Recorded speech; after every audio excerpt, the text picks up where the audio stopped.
Bonjour, bonsoir. Petite vidéo, non pas tuto ni test matériel, quoi que ce soit.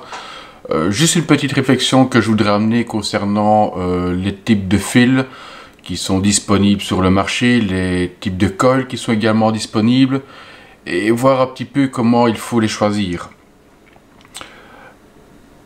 On pense bien souvent que les gros montages font de la vapeur quand on voit certains reviewers sur la toile, certains trickmen qui font des tricks forcément avec des super beaux gros nuages de vapeur, des ronds, des méduses, en veux-tu, en voilà. Et on essaye toujours d'aller chercher, du moins une bonne partie de vapoteurs, essaye toujours d'aller chercher cette grosse production de vapeur. Or, une chose qu'il faut savoir, c'est que la vapeur que l'on va recracher soi-même et que l'on va remarquer dans la pièce où on l'a rejetée aura toujours l'air beaucoup moins dense que la vapeur qui va réellement être captée par l'objectif d'une caméra. La densité sera beaucoup plus importante. Et de toute façon, on aura toujours bon faire ce que l'on veut, on n'ira jamais chercher la même qualité en sortie par rapport à ce que je viens de vous dire, ce qui est capté par l'objectif caméra. Deux petits exemples simples. Ici, j'ai un dripper monté en 0,17 ohm. Et ici, j'ai simplement un RTA qui lui est monté à 0,4 ohm. Donc on pourrait dire 0,17 ohm, beaucoup plus de puissance, beaucoup plus de vapeur. On est tous les deux sur des liquides simplement en 50-50 VG. Et PG bien évidemment. Voyons voir ce que ça donne. Premier temps, mon RTA.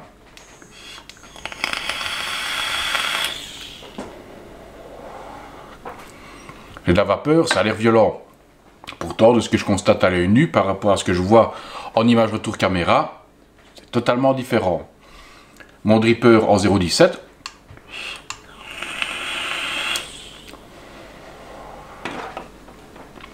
On a la vapeur également. Et de ce que je constate moi à l'œil nu, la production de vapeur est exactement la même. Tout simplement. Donc ça sert à rien de penser que les gros montages bien puissants, bien bourrés, les fils bien complexes vont suffire à donner un maximum de vapeur. Certes, il y aura le taux de PG-VG qui jouera sur cette production de vapeur, plus il y aura de VG, donc de glycérine végétale, vegetal glycerin, oh, sorry, I'm not English, jouera un peu sur la densité de la vapeur évidemment. Le montage, également, mais pas forcément. Pas forcément, comme vous avez pu constater ici, deux montages totalement différents. D'une part sur un RTA, un fil simple, et ici sur mon dripper, je suis sur un fil complexe qui est tout simplement un alien wire. Alors oui, des fils, il y en a, en veux-tu, en voilà. Si c'est la vapeur que vous cherchez, ben oui, montez en puissance si vous voulez, si vous êtes convaincu, si vous êtes persuadé que c'est ce qui va changer, allez-y, faites-vous plaisir, encore une fois, et comme je le maintiens, pour quoi que ce soit, aussi bien en termes d'arôme, de fil, d'atomiseur de box, les goûts et les couleurs sont propres à chacun. Ce qui fait de l'être humain qu'il est admirable, c'est qu'il est totalement différent de son voisin. On a tous des ressentis différents, on est tous contentés par des choses différentes. Ça ne sert à rien de dire, comme je peux lire sur certains forums, sur certaines pages Facebook, que tu ne comprends rien, c'est pas comme ça qu'on fait, tu dois balancer telle puissance, tu dois prendre tel fil avec tel liquide, ah mais cet arôme-là, il est vraiment pas bon, je comprends pas comment on peut le vendre, c'est honteux, alors que d'autres vous se retrouvez. D'une part, vous critiquez parce que vous n'aimez pas, c'est votre ressenti, et d'une part, vous rabaissez un petit peu la personne également qui a investi ou qui utilise un liquide qui, lui, il aime vraiment, qu'il aime beaucoup. En termes de fil, évidemment, on trouve de tout. Bon, on a des bobines de nichrome ici, en 24 gauge, on est plus ou moins sur quoi? Sur 100 feet, donc on a 30 mètres de fil. On a de l'InnoWire qui lui est simplement un fil en inox SS316L, autant pour moi SS304L qui a la particularité d'être creux. On retrouve quoi encore? Des petites bobines différentes, on a du Cantal, on a du ANI 80, j'ai déjà dit évidemment, on a également du ANI 200 qui lui sera utilisé pour le contrôle de température, qui est encore un mode de vape différent de ce qu'on peut connaître en mode wattage. On a d'autres bobines, encore ici, une sorte, toujours du SS, fabriqué par GeekVap. Et on arrive également alors au col déjà tout monté, pardon, au fil tout monté, donc les fils complexes, comme simplement ici un alien wire et les coils qui sont montés, qu'on retrouve encore une fois dans différents types de conditionnement. Donc ici on a du GigVep, encore une fois, de l'Alpha Braid. Et ben oui, ben voilà, quand on regarde, c'est beau, c'est joli, c'est tout monté, c'est magnifique. Je ne sais pas si le point sera fait convenablement. Désolé, c'est dimanche matin pour tout le monde, pour la caméra également, et ça va même jusqu'à différents types de boîtes où on a des coils totalement différents, où on a des coils hybrides, d'une part avec du Cantala E, du NI80, voilà, et j'en passe évidemment, et des meilleurs. Il y a une multitude de fils de coils sur le marché. Alors oui, les conseils sont toujours bons à prendre d'autres vapoteurs, mais le mieux reste malgré tout l'expérimentation personnelle. Donc ce que je peux vous conseiller, c'est de prendre quelques avis, parce qu'en général, d'une majorité sortent de bons renseignements, de bonnes informations. Mais ce n'est pas parce que 9 personnes sur 10 vous diront de prendre du NI80 par exemple, donc le nichrome qui lui a l'avantage d'être très réactif, qu'il sera pour autant le fil qui sera adapté à votre vape, qui sera votre fil préféré. Ça peut représenter pour certains coûts d'investir dans des fils. Maintenant, il existe des bobines de petites quantités. On tourne dans les alentours de 5 euros, 6 euros, 7 euros. On peut monter beaucoup plus haut. Si je reprends par exemple le cas de Homo NI80 ici, en 30 mètres, une bobine, donc c'est fabriqué par Twisted Messes, une bobine de 30 mètres pour plus ou moins 25 euros. 30 mètres de fil, il y en a de quoi tenir quand même pas mal de temps. Donc voilà, expérimentation, c'est certain. Avis, oui, pour donner une ligne directrice sur les conseils. Et alors, le montage, le respect de certaines règles, certaines lois pour les montages. Je ne parlerai pas ici de montage en mécanique parce qu'il y a certaines sécurités qui doivent être appliquées, certains calculs qui doivent être connus, les matériaux doivent être connus, le matériel doit être connu, la gestion du montage doit également être connue et testée fréquemment. La valeur de l'AQ, notamment la qualité de l'AQ, aura une influence sur la puissance que vous pourrez envoyer, la façon dont vous pourrez solliciter votre AQ.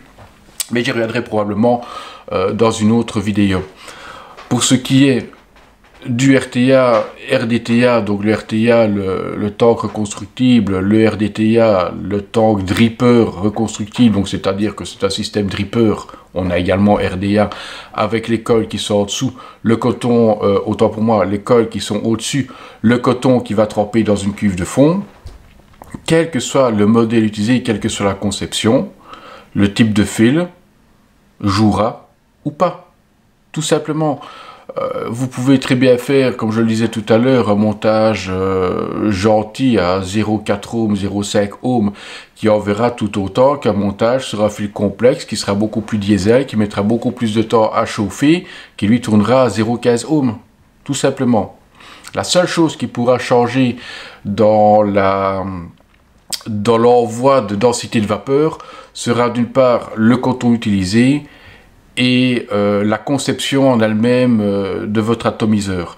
Si on a un atomiseur avec de larges fenêtres de jus qui permettent une absorption d'une grande quantité de liquide, si vous avez un coton qui est bien aéré, qui a une très forte capillarité, vos coils seront alimentés de manière optimale et beaucoup mieux alimentés que les conceptions un peu plus, non pas médiocres, mais moins abouties, moins pensées et non pas développées uniquement pour le fameux cloud chasing, la production de gros nuages de vapeur. Et c'est tout simplement.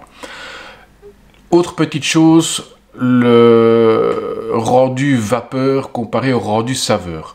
Bien évidemment, beaucoup de personnes qui veulent absolument avoir un nuage important de vapeur voudront également avoir un maximum de saveur. Oui, non. Personnellement, je ne trouve pas que ce soit compatible. Encore une fois, certains d'entre vous peut-être sauter en l'air et vont très bien pouvoir dire non, chez moi, j'ai un max de vapeur et j'ai un max de saveur. Encore une fois, les goûts et les couleurs, la perception des choses, les palais des personnes sont totalement différents. Rappelez-vous, ce qui nous différencie des autres. Pour moi, vapeur ne rime pas avec saveur. Si vous voulez de la saveur, vous travaillerez bas en puissance, vous aurez beaucoup moins de vapeur, mais la saveur sera beaucoup plus présente. Pourquoi? A contrario, si je veux envoyer de la vapeur, que va-t-il se passer? Je vais devoir monter en puissance. Si je monte en puissance, on a un dégagement de chaleur plus important. Qui plus est, qui dit dégagement de chaleur va atténuer le ressenti de la saveur. Ok? Prenez une pomme cuite, prenez une pomme froide, goûtez-les, il y a une différence. La chaleur va jouer. Mais nous n'allons pas rentrer ici dans un débat culinaire, parce qu'il y a encore modification des molécules, modification des matières lors de la cuisson. Les cours de cuisine, je vous en fais grâce pour le moment. Voilà, c'était une petite réflexion personnelle qui pourrait éventuellement amener votre propre réflexion, amener vos réactions, partage d'avis bien évidemment. Le mode de la vape est assez complexe, il faut le voir, il faut le savoir. Quand on est dedans, qu'on y trempe depuis pas mal de temps, ben, tout paraît logique évidemment. Maintenant, pour les petits nouveaux, les débutants, les jeunes qui prennent, jeunes vapoteurs évidemment, parce que réservé à un public majeur, qui se lancent dans la vape, tout ça est bien complexe. Donc je pense également, dernière petite parenthèse, puis promis je vous laisse tranquille, qu'il faut pouvoir prendre du recul, oui, et se mettre à la place des gens qui débutent, tout comme on s'est vu en débutant, entrant dans un monde complètement diversifié où l'on ne connaît rien du tout, mais rien de rien. N'inondez pas trop les débutants d'informations, ne soyez pas cassants sur les jeunes vapoteurs qui commencent à faire des montages de colle, qui montent des fils bien souvent tordus, mal montés, mal espacés, il faut faire un montage espacé. Ça ne sert à rien, on ne sait faire qu'une chose, c'est les décourager. Les conseils sont là, les communautés sont là pour aider les gens et non pas pour les incendier. Combien de fois je n'ai pas vu également sur certains groupes des jeunes qui arrivaient avec une question qui pouvait paraître idiote pour certains expérimentés et se voir littéralement casser et voir ces personnes quitter proprement parler le groupe parce que ils pensent qu'ils ont été pris pour des cons, des sots, des idiots, employez le terme que vous voulez. Comme dirait la mère d'un très bon ami à moi, n'est stupide que la stupidité. Forrest, si tu m'entends, remets le bonjour à la maison. Donc voilà, il n'y a pas de bêtes questions, il y a simplement que de bêtes questions. Je vous souhaite une bonne journée, une bonne vape, peut-être une bonne réflexion, une bonne interaction sur le fil de ce sujet, et à bientôt. Ciao.